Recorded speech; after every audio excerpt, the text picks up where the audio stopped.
Hi, I'm Dave. I help businesses to use tech more effectively. And today we're talking about insurance. Now, the underwriters for cyber insurance, and you absolutely need cyber insurance for your business in 2025, is absolutely essential.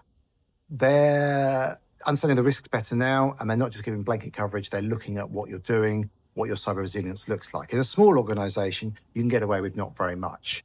But in a bigger organization, they're going to be asking some much more hard-hitting questions to make sure that you've got the protection you need. And certainly for someone like me that still owns my managed services provider, and that is a very high risk for the insurers. And they've got lots of questions they want to ask, like, are you doing everything you can? And often the problem is that the people that are signing these policies, they don't really understand it. And there are policies out there you can sign up to, which no businesses could possibly meet.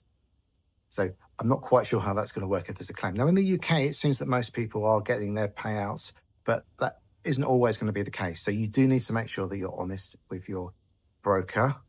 If you don't have a broker and you want one, I can put you in contact with one. Just drop me a message, let me know. And also, when they're asking these questions, if you're not sure about the answer, your IT team aren't sure, again, reach out to me. I can help clarify some of these questions, because the problem is that the underwriters don't really understand tech, and the people that are signing off on these forms don't really understand tech. So often things get lost in translation. One thing you really need to do, by the way, when you get your policy through, make sure that the policy number and the phone number is on your cyber incident plan, because if it's on some email that you can't get at, how are you going to know who to ring if you have a cyber incident?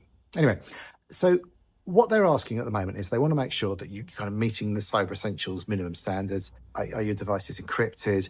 Have you got a business continuity plan? All of this stuff, really. And depending on the size of the organization and the risk, they'll be asking more and more questions and doing a more thorough check. I personally think that you should be doing way more than the insurance company is asking. So budgeting for that, I recommend a budget of around £40 per staff member that has a computer per month, or computers. That should give you enough to work with. But I do know a lot of businesses spending substantially less than that. And obviously corporate companies spending substantially more. But it's a good starting point. It's a good number to pluck out of the air. If you want help with getting the insurance because you can't meet the standards for whatever reason, I can help you put some technical controls in place that will meet their requirements. Or I can work with the brokers that I work with to make sure that they understand the risks and that you've mitigated them effectively. So, for example, you might have legacy systems that don't meet the standards, but we can put technology in place to make sure that those aren't a risk to your business, which will satisfy some insurers. So if that sounds useful, do get in touch with me. I'm more than happy to help, answer your questions. Just drop me a message or book a call with me. We can have a quick chat.